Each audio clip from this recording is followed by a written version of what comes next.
आज अश्वत्थामा को पशुवत घसीटते हुए जब द्रौपदी के सामने ले जाया गया, निरीच कृष्णा अपगतम गुरोः श्रुतम् वाम स्वभाव कृपया नमामच। आज जब द्रौपदी ने देखा तुरंत दौड़ पड़ी। अरे यार पुत्र, आप ये किसे मानकर लाए हैं? आपको पता नहीं ये आपके गुरुपुत्र हैं। मुच्यताम एसो ब्राह्मणो नितराम गुरुहु। ये आपके गुरुपुत्र हैं, छोड़ो इन्हें। अर्जुन ने कहा, अरे द्रौपदी, तुझे मालूम नहीं इसी दुष्ट ने हमारे 5 पुत्रों को मारा है।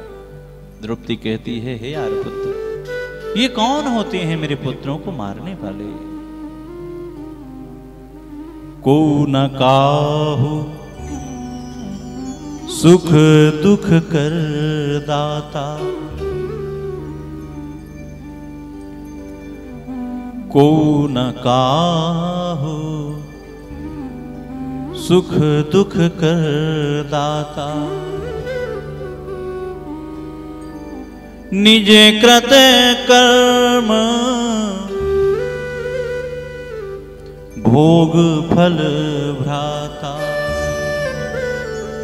कोई किसी को सुख दुख देने वाला नहीं है। जो जीव जैसा कर्म करता है उसे वैसा फल मिलता है। ये कौन होता है मेरे पुत्रों को मारने वाला? ये तो विधि का लेख है। और हे यारे पुत्र, एक पुत्र को खोने का कष्ट दुख एक मां को कितना होता है वो मैं अनुभव कर रही हूं। अभी अभी मैंने अपने 5 बेटों को खोया है। तो क्या यही कष्ट, यही दुख आप अपनी गुरु मां को भी देना चाहते हो? नोशितम, ये बिल्कुल उचित नहीं होगा। द्रौपदी की बात सुनकर युधिष्ठिर ने कहा, वाह द्रौपदी, धन्य हो तुम। द्रौपदी बिल्कुल ठीक कह रही है। अश्वत्थामा को छोड़ देना चाहिए। भीमसेन ने अर्जुन से कहा, अर्जुन बिल्कुल मत छोड़ियो, और यदि तू छोड़ भी देगा तो मैं नहीं छोड़ूंगा। अर्जुन ने कहा, मैं करूं तो करूं क्या? एक भाई कह रहे हैं छोड़ दो, एक भाई कह रहे हैं मार दो, और फिर मेरी प्रतिज्ञा का क्या होगा? भगवान से पूछा अर्जुन ने, प्रभु मैं क्या करूं, आप आदेश करो। भगवान ने कहा, यदि पूछ रहे हो तो जो मैं कहूंगा वो तुम्हें करना पड़ेगा। अर्जुन ने कहा, प्रभु कब नहीं किया मैंने, आप आदेश तो करो। भगवान कहते हैं, अर्जुन ब्रह्म बंधुर न हंतव्यो आतताई बधारहण। ब्राह्मण कितना भी निंदनीय कर्म कर दे उसे कभी मारना नहीं चाहिए, और जो बालकों का हत्यारा है उसे छोड़ना भी नहीं चाहिए। भगवान ने दोनों ही बातें कही। अर्जुन गीता का ज्ञान पा चुके थे। अर्जुन समझ गए।